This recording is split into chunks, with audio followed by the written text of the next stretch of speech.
So good morning everyone. मेरी आवाज आ रही है Pooja?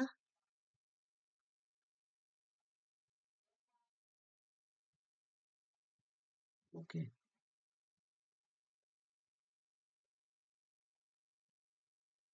Okay, so today we will be studying about the mechanism of action of enzymes. हम enzymes के बारे में पढ़ चुके हैं that the enzymes are biocatalysts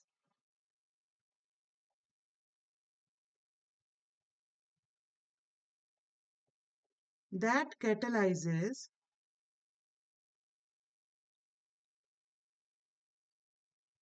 the rate of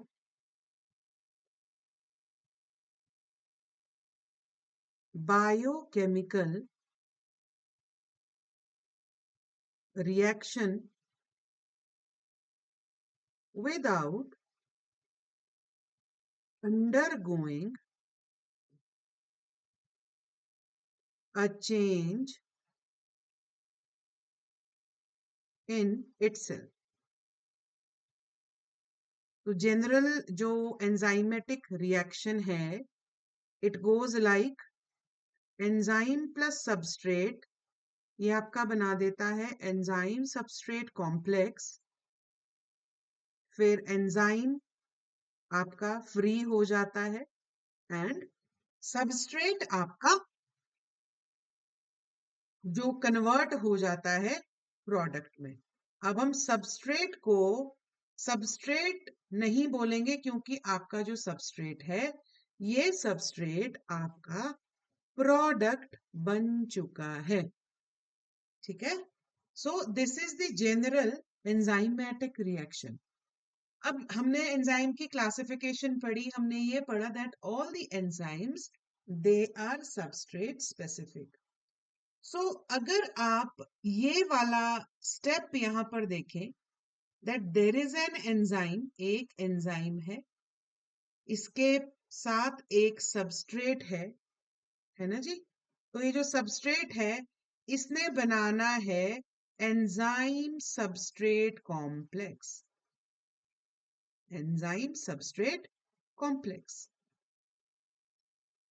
फिर इसी एंजाइम की एक्टिव साइट के पास कुछ अमाइनो एसिड रेजिड्यूज ऐसे होंगे जो कि कैटालिसिस में हेल्प करेंगे, है ना, और एंजाइम्स को एज सच रिलीज कर देंगे। ठीक, और सबस्ट्रेट को किस में कन्वर्ट कर देंगे? प्रोडक्ट में। अगर कोई मॉलिक्यूल, कोई बाय प्रोडक्ट निकलना होगा, रिलीज होना होगा, तो रिलीज हो जाएगा। ठीक है, तो एंजाइमेटिक रिएक्शन के लिए, किसी भी एंजाइमेटिक रिएक्शन के लिए एक आउटलाइन समझने की कोशिश करिए। किसी भी एंजाइमेटिक रिएक्शन के लिए पहला काम क्या है ना, पहली स्टार्टिंग कहां से होती है? Formation of enzyme substrate complex. Formation of enzyme substrate complex. तो ये जो एंजाइम सबस्ट्रेट कॉम्प्लेक्स बनता है ना, आप 11th 12th में भी पढ़ते हो। इस एंजाइम सबस्ट्रेट कॉम्प्लेक्स बनने के लिए भी हमारे पास दो थ्योरीज दी गई थी। There were two theories. Unless और until the enzyme substrate complex is not formed, आपका एंजाइम काम नहीं कर पाएगा, एंजाइम प्रोडक्ट नहीं बनाएगा। ठीक है, अब देखो, अब हम कह रहे हैं कि formation of enzyme substrate complex है। इससे पहले एक चीज आप समझे कि सबस्ट्रेट का प्रोडक्ट में कन्वर्ट होने का मतलब क्या है। जब सबस्ट्रेट आपका प्रोडक्ट में कन्वर्ट होता है, इसका मतलब इस सबस्ट्रेट में या तो कोई पुराने ग्रुप्स टूट गए, रिमूव हो गए, अलग हो गए, है ना, या फिर कोई नए ग्रुप इसमें आ गए। लेट्स से हमारे पास एक सबस्ट्रेट है एक्स। ठीक है, एक सबस्ट्रेट है एक्स, ऐसी बात कर रहे हैं हम, है ना। अब इस एक्स सबस्ट्रेट के पास एक ग्रुप है, ठीक है, जिसको यहाँ स्माइली बना देते हैं, एक ग्रुप ठीक है, गंदी स्माइली बनी, मेरी ड्राइंग बहुत खराब है ना। तो एक ग्रुप बना देते हैं इसके पास, ये लो जी, ठीक है। एक आपके पास सबस्ट्रेट है, सबस्ट्रेट के पास एक हम ग्रुप बना देते हैं, ठीक है। नाउ इस सबस्ट्रेट से अगर प्रोडक्ट बनना है with the help of enzyme, so this group needs to be removed. ये ग्रुप आपका एलिमिनेट हो जाएगा। अब सबस्ट्रेट का जो स्ट्रक्चर है वो पहले जैसा नहीं रहा, वो एक नई चीज बन गई, इसलिए ये सबस्ट्रेट आपका बन गया प्रोडक्ट। तो मेरे कहने का मतलब ये है that conversion of substrate to product is nothing but formation of new bonds and breakage of old bonds.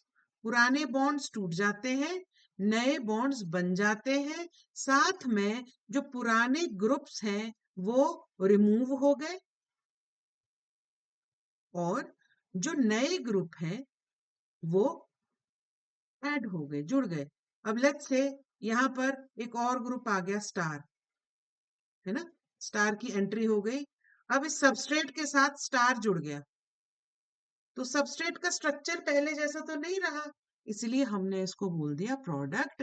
And these reactions are, you know, they are helped with enzymes, ठीक है। एंजाइम क्या करती है, इन रिएक्शन को speed up करती है, इनकी रेट को स्पीड अप करती है। सारे के सारे एंजाइम्स क्या करते हैं, सबस्ट्रेट से प्रोडक्ट बनाने में हेल्प करते हैं बाय रिड्यूसिंग द टाइम। अब समझेंगे हम कि कैसे टाइम रिड्यूस होता है। तो मैकेनिज्म में किसी भी एंजाइम को काम करने के लिए एंजाइम सबस्ट्रेट कॉम्प्लेक्स बनाना बहुत ज्यादा जरूरी है। और एंजाइम सबस्ट्रेट कॉम्प्लेक्स बनने के लिए दो थ्योरीज दी गई थी। पहली थ्योरी थी लॉक एंड की mechanism,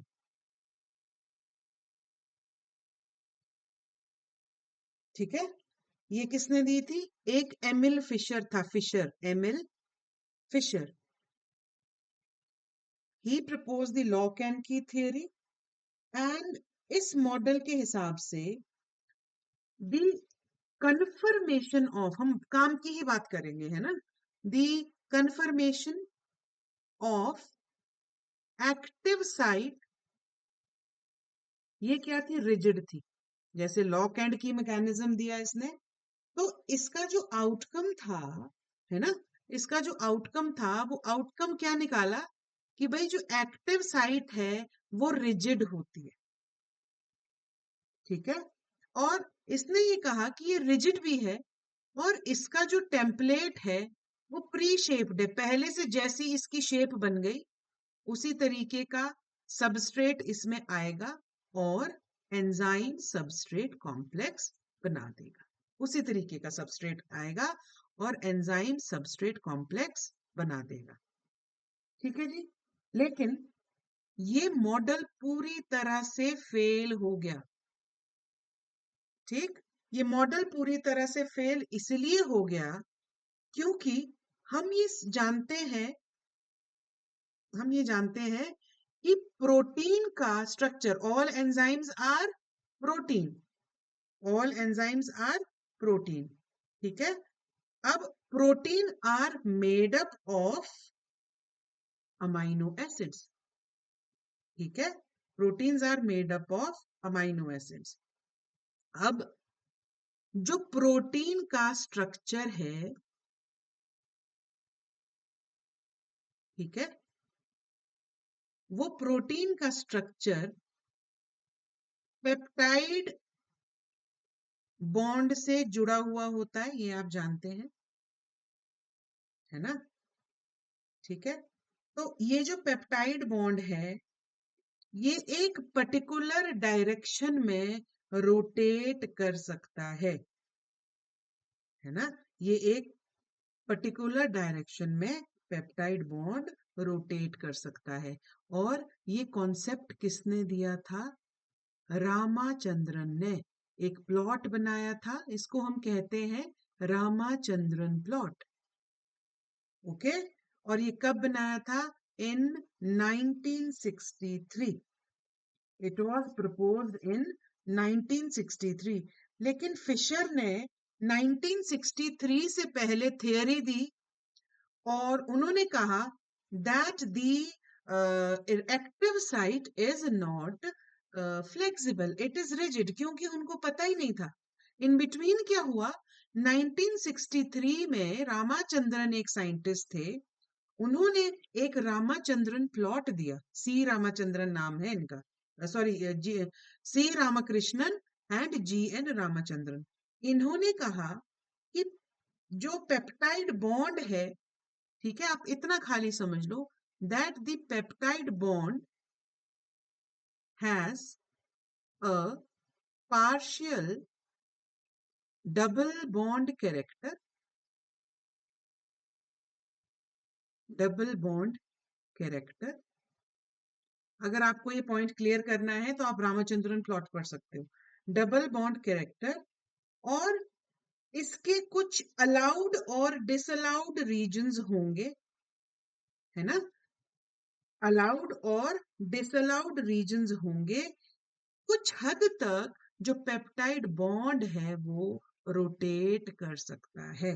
peptide bond can rotate up to certain angles. दो एंगल्स इन्होंने बताए हैं, एक बताया है साई, एक बताया है फाई, है ना।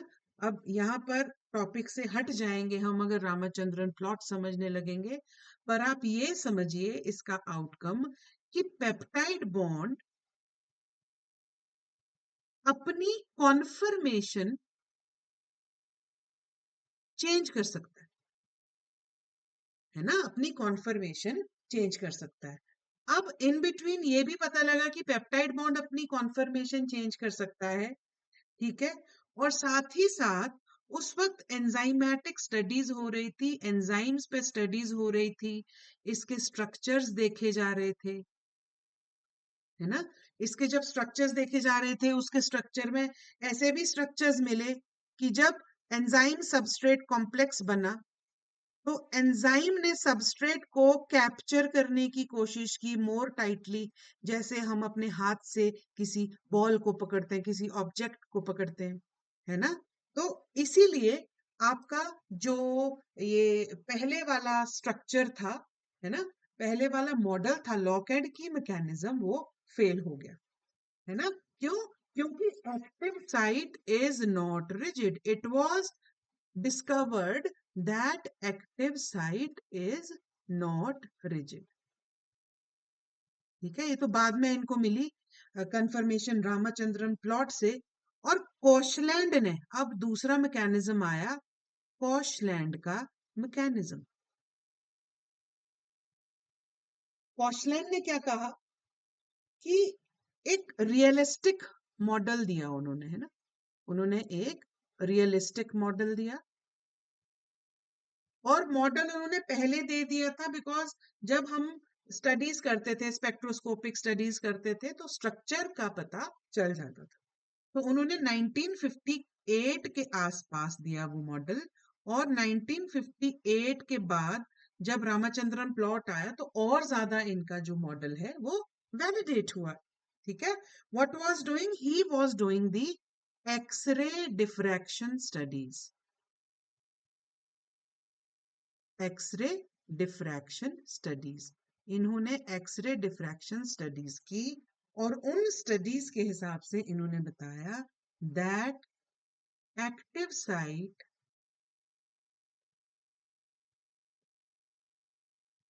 Is not rigid. ये रिजिड नहीं है, ठीक है। The active site is flexible.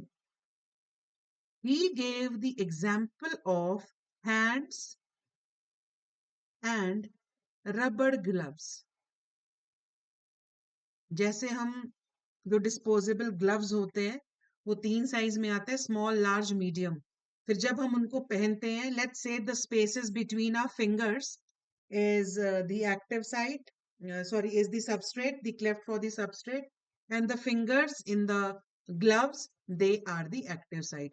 तो जैसे हम वो दस्ताने पहनते हैं, ग्लव्स पहनते हैं, तो वो ग्लव्स हमारे हाथ का शेप ले लेता है।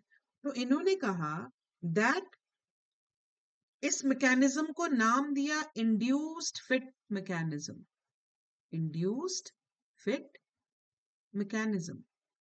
And he said that once the enzyme binds to the substrate, it tends to tightly capture it. इसको capture कर देता है tightly. It tends to tightly capture it. एक बार जब बाइंड करेगा तो ये इसको कैप्चर कर देगा। क्यों? क्योंकि पेप्टाइड बॉन्ड है प्रोटीन में, एंजाइम्स आर प्रोटीन, उसमें पेप्टाइड बॉन्ड है, और पेप्टाइड बॉन्ड आपका एक सर्टेन डायरेक्शन में, सर्टेन एंगल में मूव कर सकता है। ठीक है जी। अब ये तो होगी बाइंडिंग की, कि बाइंडिंग की थियरीज क्या थी। अब हम चलते हैं कि ठीक है, इसके बाद भी एक सबस्ट्रेट स्ट्रेंथ थ्योरी आई, 3 पॉइंट अटैचमेंट थ्योरी आई, है ना। वो हमारे काम की नहीं है। वो हमारे काम की इसलिए नहीं है क्योंकि वो फेल हो गई। उसमें कह रहे थे कि 3 अमाइनो एसिड है ना, 3 अमाइनो एसिड है, 3 अमाइनो एसिड से अटैच होके ही रिएक्शन होती है। अब अगर 3 अमाइनो एसिड है, सबस्ट्रेट कुछ इस तरह का है जिसके पास 3 आर्म्स है, तो पूरे पूरी हमें इतनी एवोल्यूशन की जरूरत क्या पड़ेगी, हमने पूरा एंजाइम बना डाला एवोल्यूशन के टाइम पे। सो ये जो थेरीज थी वो फेल हो गई। अब एक बहुत इंपॉर्टेंट पॉइंट, बहुत इंपॉर्टेंट पॉइंट में मैकेनिज्म। अभी हम केमिकल मैकेनिज्म नहीं पढ़ रहे हैं कैटालिसिस का, है ना। अभी हम सिर्फ जनरल एनर्जी की बात करेंगे। हम एंजाइम की कैटालिसिस की बात अभी नहीं कर रहे हैं केमिकल रिएक्शंस के फॉर्म में। हम सिंपल बात कर रहे हैं एनर्जी के टर्म्स में, और प्रॉक्सिमिटी के टर्म्स में, ओरिएंटेशन के टर्म में अभी हम बात करेंगे। ठीक है। अब यहाँ पर एक चीज और समझने की जरूरत है, और यहाँ से पेपर में क्वेश्चन बहुत टारगेट होते हैं। ठीक है। तो वो क्या है, एंजाइम्स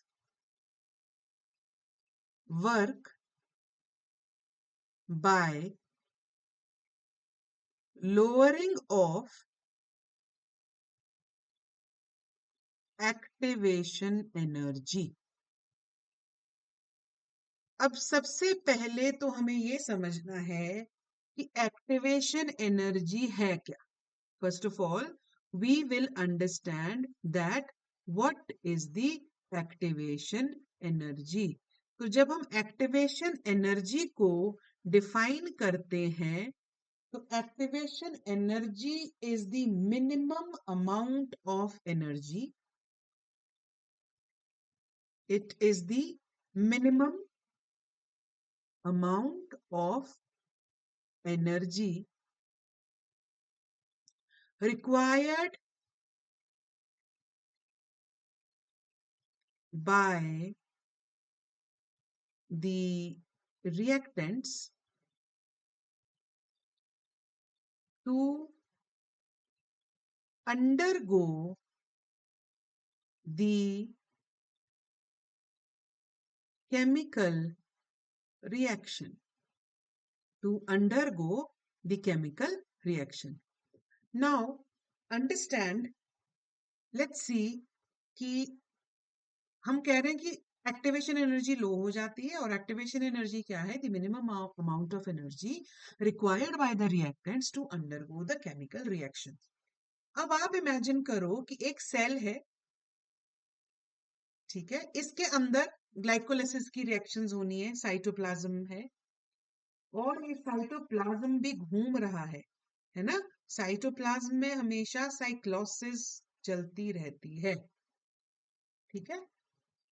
आप इमेजिन करो जिस रूम में आप लोग बैठे हुए हो वो आपका पूरा का पूरा क्लासरूम एक सेल है। एक कोने पे पूजा बैठी हुई है, एक कोने पे बैठी हुई है अंजलि। ठीक है। और साइक्लोसिस, चेयर टेबल सारे घूम रहे हैं और आप दोनों को एक दूसरे से हाथ मिलाना है। You have to shake hands with each other. ठीक है। तो आपके पास दो प्रॉब्लम्स आएंगी जो आप फेस करोगे। सबसे पहली प्रॉब्लम आएगी प्रॉक्सिमिटी की, कि आप दोनों तो एक दूसरे से दूर बैठे हो, उस पे साइक्लोसिस चल रही है, आप हाथ कैसे मिलाओगे, मतलब बॉन्ड फॉर्मेशन कैसे होगी। सो पहली प्रॉब्लम आएगी आपके पास प्रॉक्सिमिटी की। और दूसरी प्रॉब्लम आएगी आपके पास ओरिएंटेशन की। ओरिएंटेशन मतलब आपकी फिजिकल स्थिति।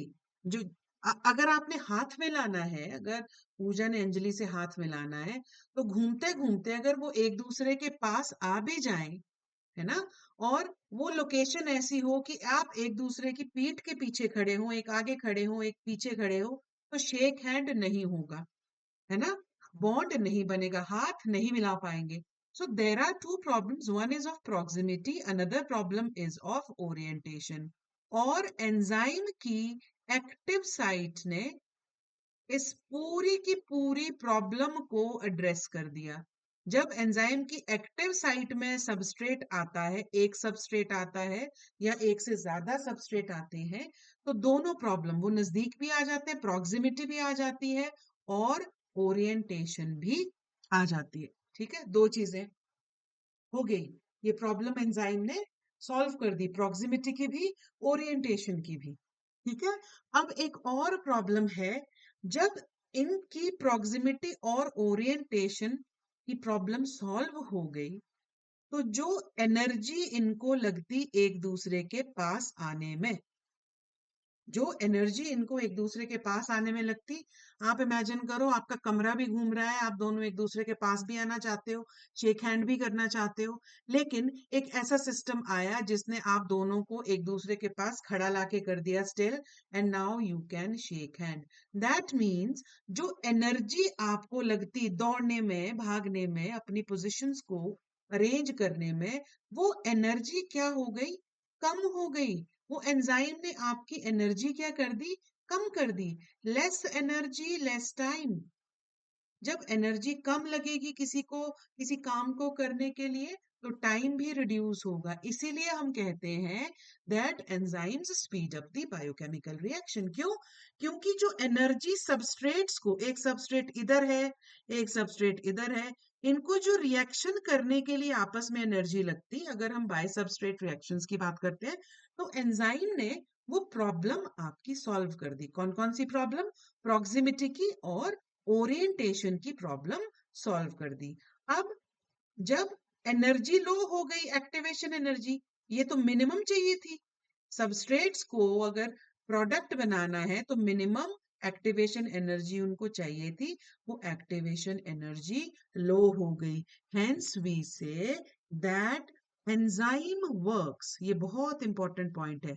जब मैकेनिज्म आएगा तो आपने यहीं से लिखना स्टार्ट करना है, that enzyme works by lowering of activation energy।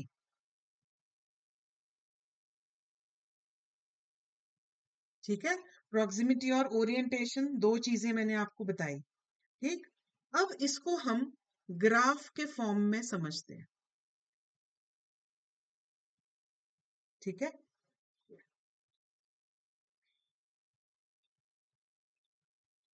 So x axis पे हम ले रहे हैं एनर्जी। ठीक है। इधर है आपका एक energy hill.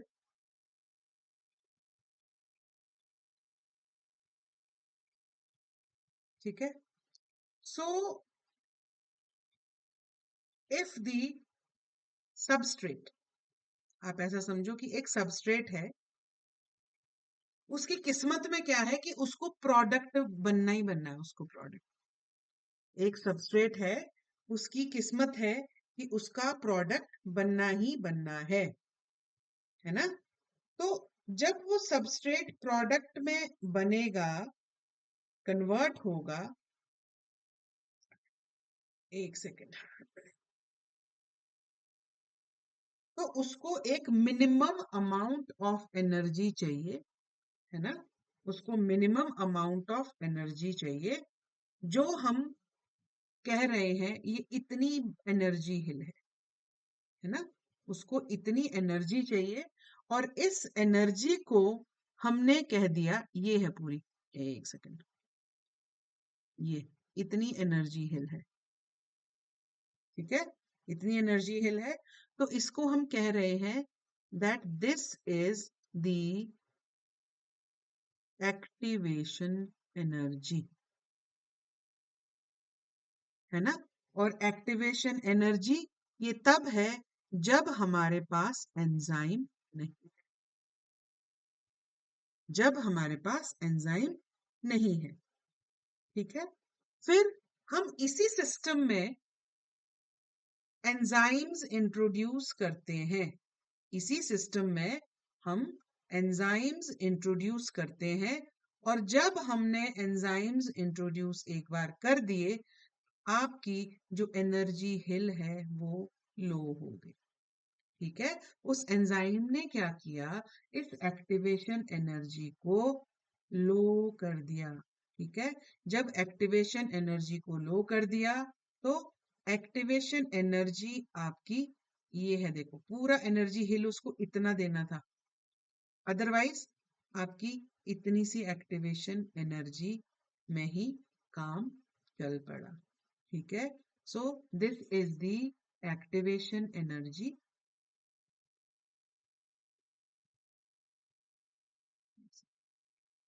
this is the activation energy with enzymes. So here you can see that the enzyme is lowering down the activation energy. So we can say that the enzymes work by lowering of activation energy. ठीक है।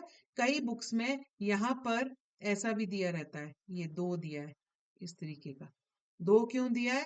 क्योंकि एक ये enzyme substrate complex इधर बन रहा है, एक बन रहा है एंजाइम और प्रोडक्ट। क्यों? लिबरेट होने से पहले भी प्रोडक्ट कुछ टाइम तक एंजाइम की असेंबली के साथ ही रहता है, ठीक है। तो अगर एंजाइम आ जाएगा सिस्टम में, तो आपकी एक्टिवेशन एनर्जी लोअर डाउन हो जाएगी, ठीक है। So that's all for today, that is all about the concept of activation energy. In tomorrow's class, we will be studying about the mechanism. उस mechanism में आपका सारी चीजें आ जाएगी, जैसे आपका आ जाएगा एसिड बेस कैटालिसिस, कैसे कैटालिसिस होती है ना। एंड आपका आ जाएगा substrate strain theory, covalent catalysis, ये सारी चीजें हम कल कवर करेंगे। So that's all for today. एक क्विक रिवीजन हम करते हैं। उस क्विक रिवीजन में हमने आज क्या क्या पढ़ा कि एंजाइम का मैकेनिज्म ऑफ एक्शन, किसी भी एंजाइम को, है ना, काम करने के लिए, सबस्ट्रेट को प्रोडक्ट में बदलने के लिए जरूरी है कि एंजाइम सबस्ट्रेट कॉम्प्लेक्स का बनना, ठीक है। जब एंजाइम सबस्ट्रेट कॉम्प्लेक्स बन जाएगा, फिर उसकी दो थियरीज थी। दूसरी थियरी, पहली तो डिस्कार्ड हो गई, पहली थियरी ने कहा कि आपका एक्टिव साइट रिजिड है। दूसरी थियरी ने कहा कि नहीं, एक्टिव साइट रिजिड नहीं है, ठीक है। तो फिर दूसरी थियरी आपकी वैलिड थी, उसकी वैलिडिटी का अपना रीजन था। And enzymes work by lowering of activation energy. जैसे ही एंजाइम अपनी एक्टिवेशन एनर्जी को लो करते हैं, वो दो प्रॉब्लम एकदम सॉल्व हो गई। पहली प्रॉक्सिमिटी की, कि सबस्ट्रेट्स एक दूसरे से दूर दूर थे। दूसरी ओरिएंटेशन की। तो दोनों प्रॉब्लम को ये सॉल्व करते हैं, एक्टिवेशन एनर्जी लो हो जाती है, and the substrate, it gets converted into product. ठीक है? So that's all for today. See you tomorrow. ठीक है जी? Okay.